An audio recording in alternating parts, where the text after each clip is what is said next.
Hi అండి. ఈరోజు ఈ వీడియోలో పాలల్లో నానబెట్టినటువంటి గోధుమ నూకతోటి చాలా స్మూత్గా ఉండే విధంగా లడ్డు అనేది ఏ విధంగా ప్రిపేర్ చేసుకోవాలో చూద్దామండి. ఇది మనం రెగ్యులర్గా చేసుకునేటటువంటి రవ్వ లడ్డూలా కాకుండా టేస్ట్ అనేది కొంచెం డిఫరెంట్గా ఉంటుంది, చాలా స్మూత్గా కూడా ఉంటుంది. సో ఇంక దీన్ని లేట్ చేయకుండా ఏ విధంగా ప్రిపేర్ చేసుకోవాలో చూద్దాం.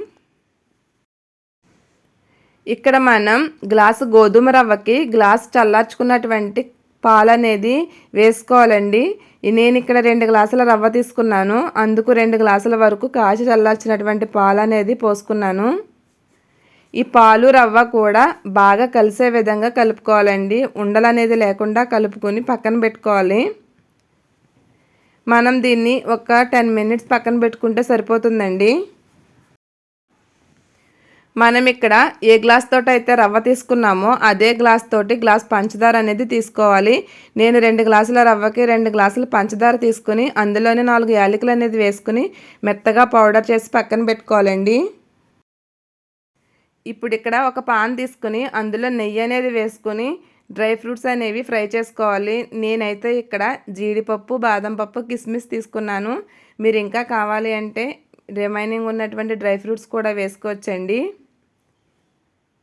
వీటిని నెయ్యిలో బాగా ఫ్రై అయ్యేంత వరకు ఫ్లేమ్ అనేది తక్కువలో ఉంచుకొని ఫ్రై చేసుకోవాలి.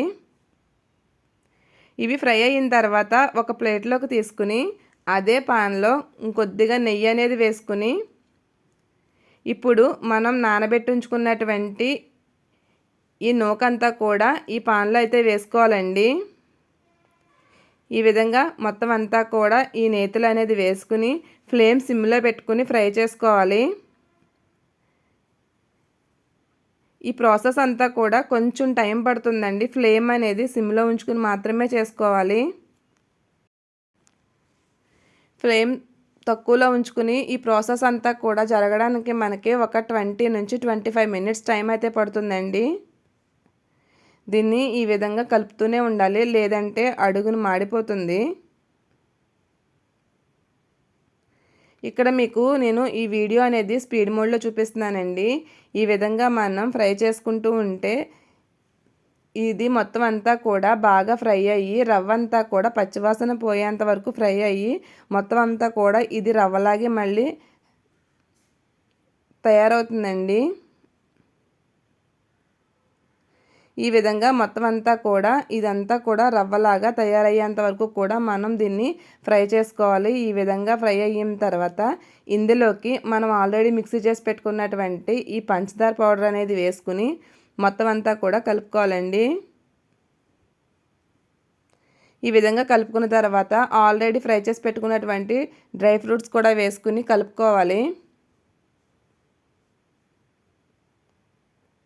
ఈ విధంగా ఒక 2 మినిట్స్ కలుపుకొని దీన్ని దించేసుకుని కొద్దిగా చల్లార్చుకోవాలండి. ఒక 2-3 మినిట్స్కే చల్లారిపోతుంది. ఇందులో ఒక 1/2 టేబుల్ స్పూన్ వరకు నెయ్యి అనేది వేసుకుని మొత్తం అంతా కూడా బాగా కలిసే విధంగా కలుపుకొని చల్లారిన తర్వాత మనం దీన్ని లడ్డూల కింద అయితే చుట్టుకోవాలండి. ఈ విధంగా మనం లడ్డూలు అనేవి చేసుకుంటే టేస్ట్ అనేది చాలా స్మూత్గా చాలా బాగుంటుందండి. సో ఇంతేనండి, ఈజీ ప్రాసెస్లో చాలా స్మూత్గా ఉండేటటువంటి లడ్డూలు అనేవి రెడీ అయిపోతాయి. వీడియో నచ్చితే ప్లీజ్ లైక్, షేర్, సబ్స్క్రైబ్.